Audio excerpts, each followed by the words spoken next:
So today I'm going to show you how to drill into masonry walls, i.e. brick, concrete and drywall. I'm going to show you what setting to use on your drill.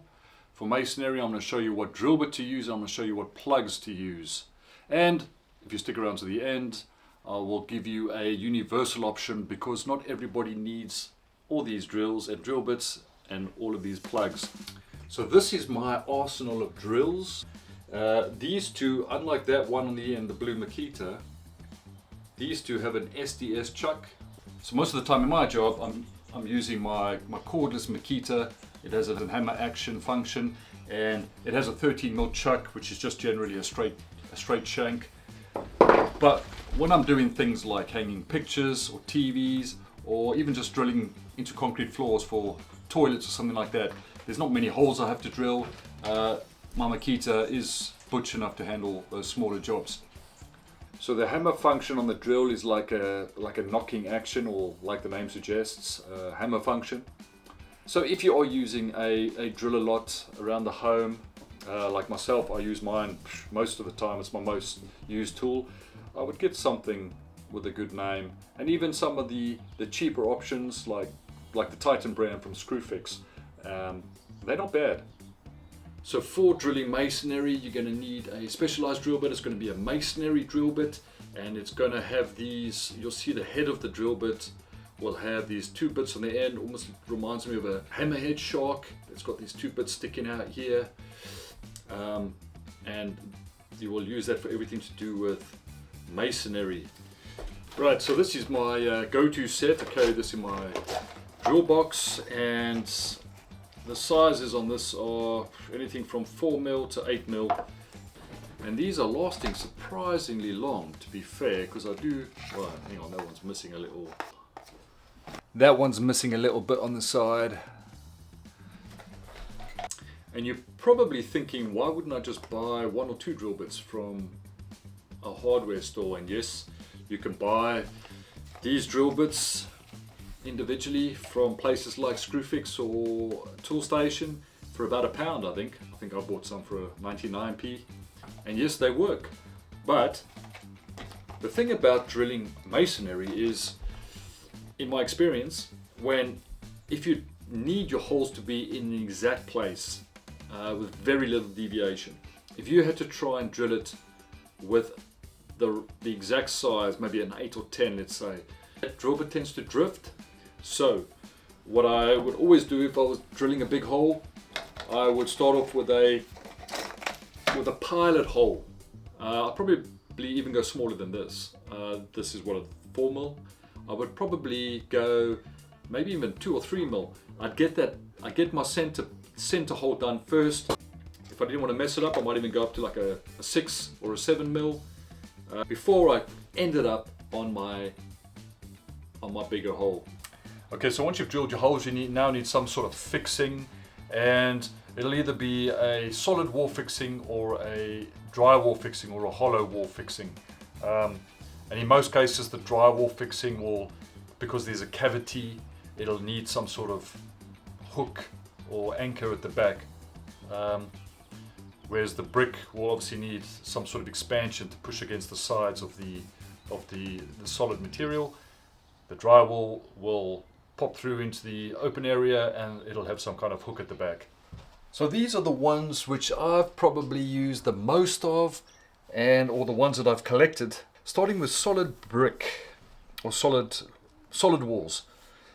We all know this type of plug. Yeah, just your plastic plug. Same as your nylon plugs. If you were doing a bit more, something a bit heavier duty, maybe something like a satellite dish or something, you might use what I call a sleeve anchor. Same again. These little pellets, I used them on a concrete floor once, and you basically just knock the pellet down, and that will obviously spread open, and then it's got a thread on the inside there, and you can put a bolt in there. Those are your solid fixings. Generally, if I was doing heavy duty, I would use these metal ones. I do basically use these plugs. These are more specialized. I use these a heck of a lot. The nylon plugs, the plastic plugs, these are just cheap, but they come in handy and they work perfectly fine. When it comes to drywall, there doesn't seem to be one anchor that does everything. This one here is Fisher, a pretty good make. Let's lump those two together for now. Keep him separate and we'll put those two together. So I've used both of these. And the problem I have with these is that this one, you will drill that into your drywall, which is great. And I'll tell you the problem with that because it concerns this one. And then eventually, as that drill, and then once you put a screw in, which will come out the end, here, it'll then start to form it will then pull this back and form a knot on the back. It's pretty much like that. You can see the thread there, that almost screws into the drywall, but instead of that just screwing into the drywall, and then you putting a screw in there, this one is then gonna pull back and create a knot on the back. So it's fixed there, plus it's got a knot.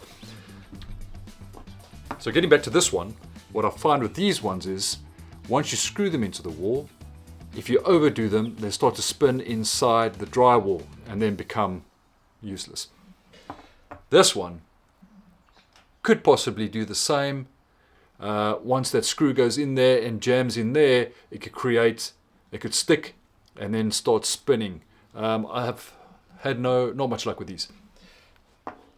So those two are not my favorites. I like the idea of that, but it doesn't work. This one, again, sounds great. You basically drill your hole, push him through, and then once you put your screw in there, just to pull him back, and he creates a kind of an anchor at the back. But there again, you could overscrew that. He's a toggle anchor. Once you push him through your hole, and you start to tighten whatever up on the other side, he will then pull up.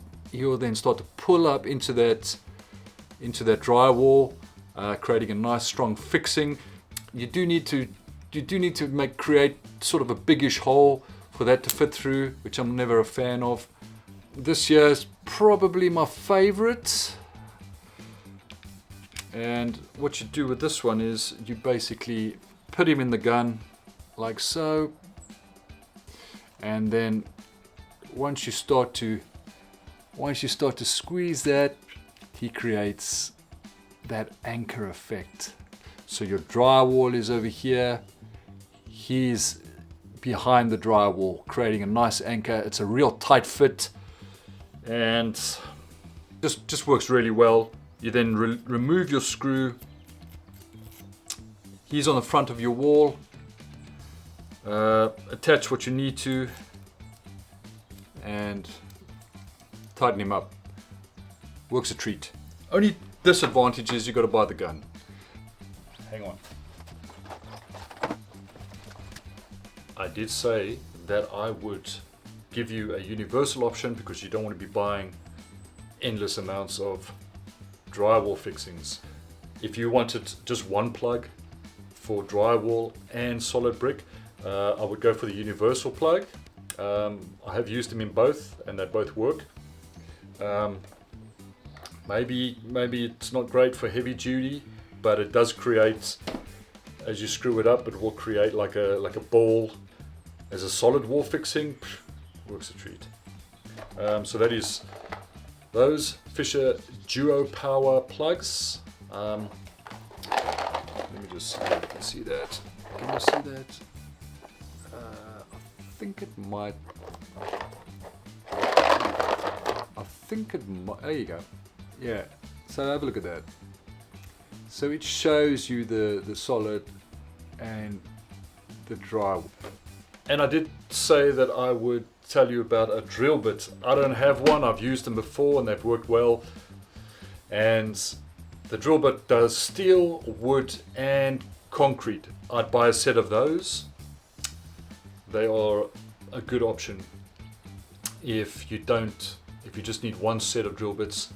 I'll put a link to those. You've got your drill setting, you've got your plug, your universal plug, and you've got your universal drill bits.